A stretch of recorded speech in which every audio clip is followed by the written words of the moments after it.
हरिओम नमन सम्पूर्णमा कवि अनन्तकुमार बस्नेतज्यूको रचना फागुन 2082 शीर्षक वाचन छन्द अनुष्टुप वाचन प्रयास म सूचना खनाल पोखरा जो इस प्रकार है त अनुष्टुप करे बोकेर प्रेमका रङ्ग यो आफ्नै घर आँगन माघ महिना भयो टाढा आयो रङ्गिन फागुन नाङ्गिएका थिए वृक्ष पाखा पर्वत कानन धरतीले वस्त्र फेर्ने छिन् हुन्छ आनन्दको मन धरतीले वस्त्र फेर्ने छिन् हुन्छ आनन्दको मन बिस्तारै हैमा पग्लेर बग्छन् निर्झरिणी तल हेर्छन् हिमालले दृश्य खोली सुन्दर चल नील आकाश देखिन्छ चित्ताकर्षक भूधरा बन्ने छन् बेहुली जस्तै निर्झरी कुञ्ज कन्दरा बन्ने छन् बेहुली जस्तै निर्झरी कुञ्ज कन्दरा सूर्यको रश्मि पाएर फेर्छन् शैलेन्द्रले रङ या कचौरी र डाफेले हेर्ने गर्छन् परिदङ्ग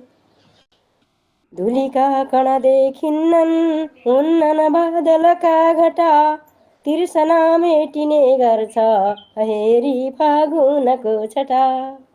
तृष्णा मेटिने गर्छ हेरी फागुनको छटा कोइलीले मिठो भाका झिकेर गीत गाउँछन्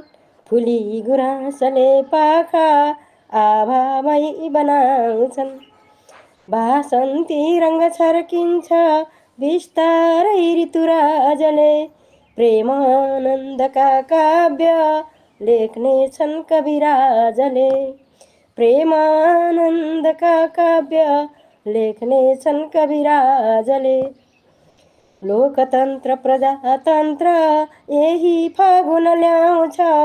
चेतनाको सिटी फुक्न घुम्दै फागुन आउँछ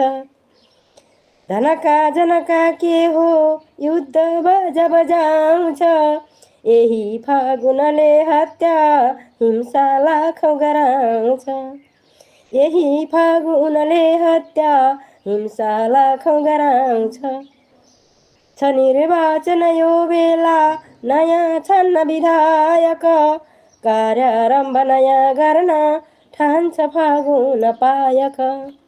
राष्ट्र प्रेमी तथा सच्चा नेता फागुनले चुनोस् इतिहास रच्दै नयाँ रच्दै माथ सर्वोच्चको चुमोस्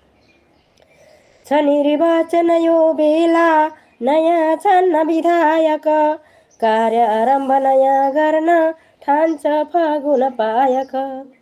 राष्ट्र प्रेमी तथा सच्चा नेता फागुनले चुनोस् इतिहास नयाँ रच्दै माथ सर्वोच्चको चुमोस् राष्ट्र प्रेमी तथा सच्चा नेता फागुनले चुनोस् इतिहास नयाँ रच्दै माथ सर्वोच्चको चुमोस्।